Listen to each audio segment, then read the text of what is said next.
In the second video, we're going to look at approaches to improvement in crop production. Actually, how do we go about improving our crop yields? Let's begin with crop variety improvement, which involves selecting the type of crop that we want to use. Crop production management, which is how to increase the yield once we have selected what it is we are growing. And finally, crop protection management, how do we protect our crops from pests, fungi, and decomposition after the crop has been harvested. This video will primarily deal with crop variety improvement. As you can see in this photograph, there are several types of a particular plant which have been grown, and all the different types have been given different numbers. After this is done, any one of these could turn out to be a variety that has desirable characteristics and will be selected based on that.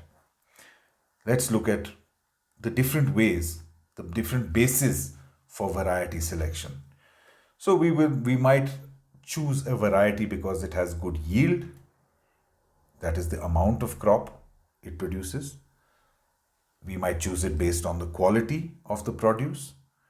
Biotic and abiotic resistance, that is the resistance to living things and also factors which are not non-living.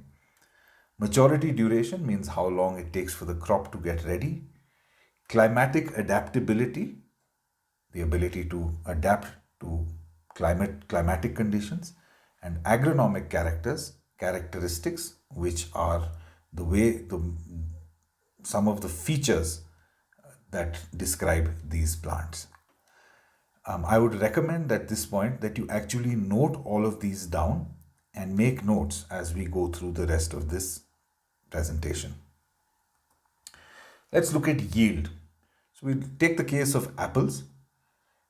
In apples, those who have been to apple orchards will have heard of something called spur type apples or spur varieties.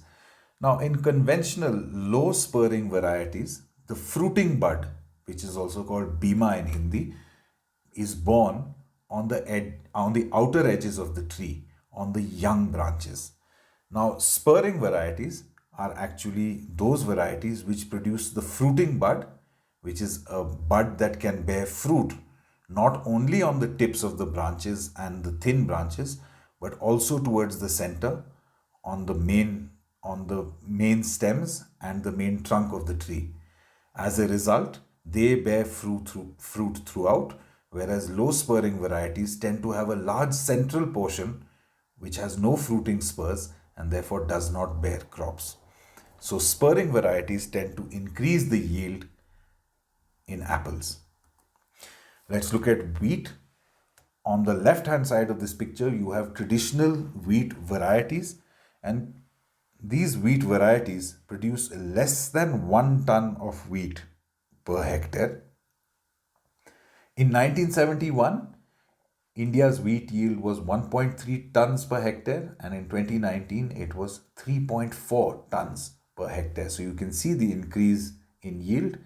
And here on the right hand side, the picture shows Durum High 8579. So this is the name of the variety or cultivar. And this is a pasta wheat. And this has a yield of 5.5 to 7.5 tons per hectare. So that is 5 to 7 times higher than primitive wheat varieties. Next, we move on to the selection of variety for quality. On the left hand side, you have Royal Delicious, which is the traditional variety of apples grown in Himachal. And you can see that the color is relatively uneven and the apples tend to be of varying shapes. On the right hand side, you have a comparatively recent variety called Red Velox, and you can see it has an even red color and the apples are somewhat longer and more consistent in shape.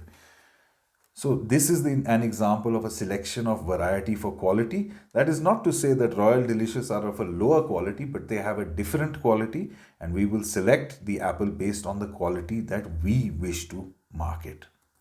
In the case of rice, there is basmati, which is a long grain rice and has a strong fragrance. And on the right hand side, you have ukade rice, which is grown in southern parts of India, which is much shorter grains and not as much fragrance as basmati, but it is stronger tasting than basmati. Another example of the selection of varieties based on their qualities.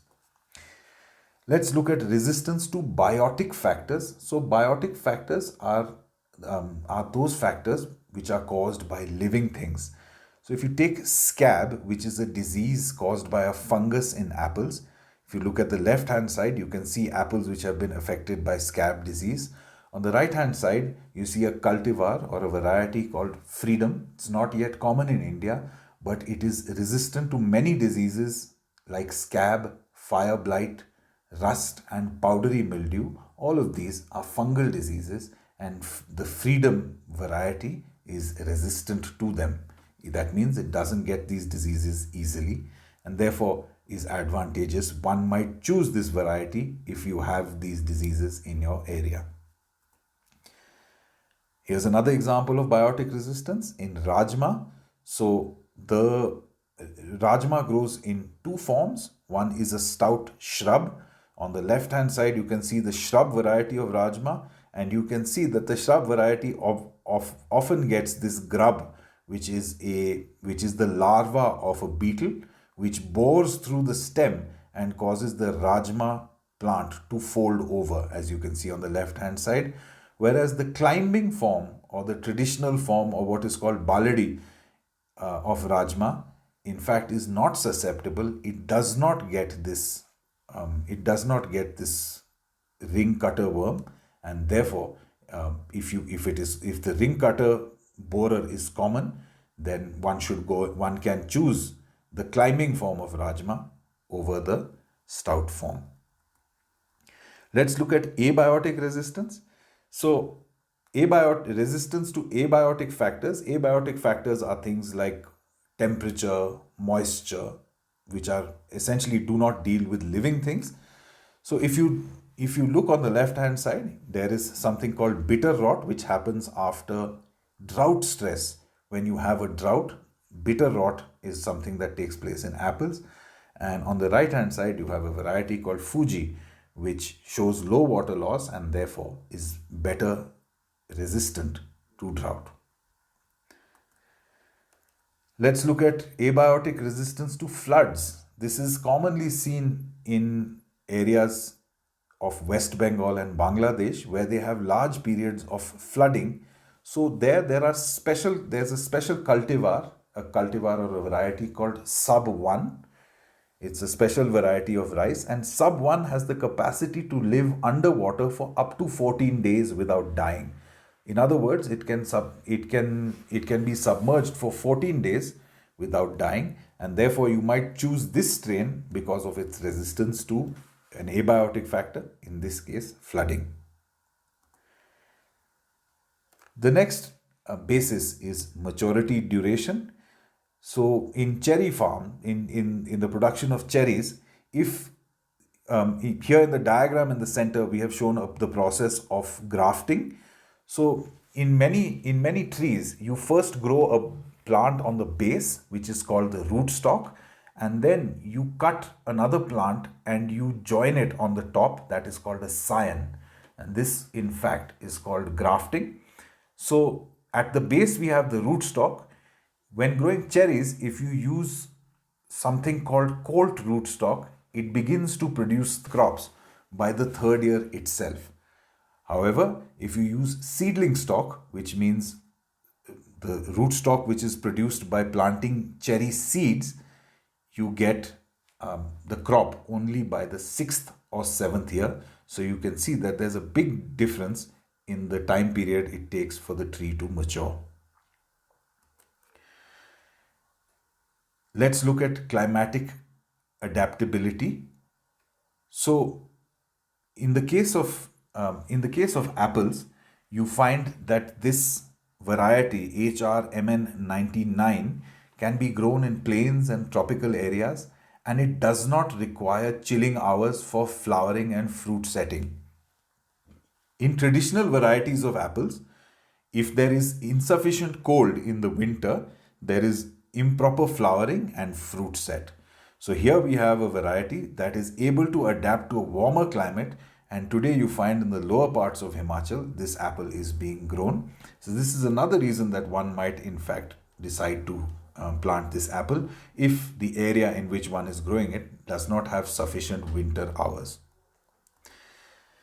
Let's take the case of the Pusa chickpea 10216 is the name of the variety. It is the country's first drought tolerant chickpea variety. And so if the area in which it's being planted has drought, then that might be a good reason to choose this variety. Let's look at agronomic characters, which tells us about the growth form of the plant, certain features of the plant. In apples, we find that the height of the tree depends on the rootstock that we used. I'll draw your attention again. Rootstock is the lower part of the apple tree, and then we graft something onto its top. So here in this picture, you have different rootstocks used, and you can see that M27 on the leftmost example of rootstock produces a very small tree, followed by M9, M26, MM106, and then you have vigorous trees like MM111, which produce very large size of apple trees and very deep roots. So depending on what you want, if you want short trees which are easy to manage, you can use M9 and M27. But if you're okay with larger trees, but you need deep roots because the area in which you're planting the apple trees is dry, then you would prefer M111 or M25. Same way, when we plant French beans, you can plant the dwarf variety, which does not grow into a climber, or you can plant the traditional bean variety, which grows into a climber, but it has the disadvantage of requiring support. So depending on the agronomic characters that you want, you might choose your variety.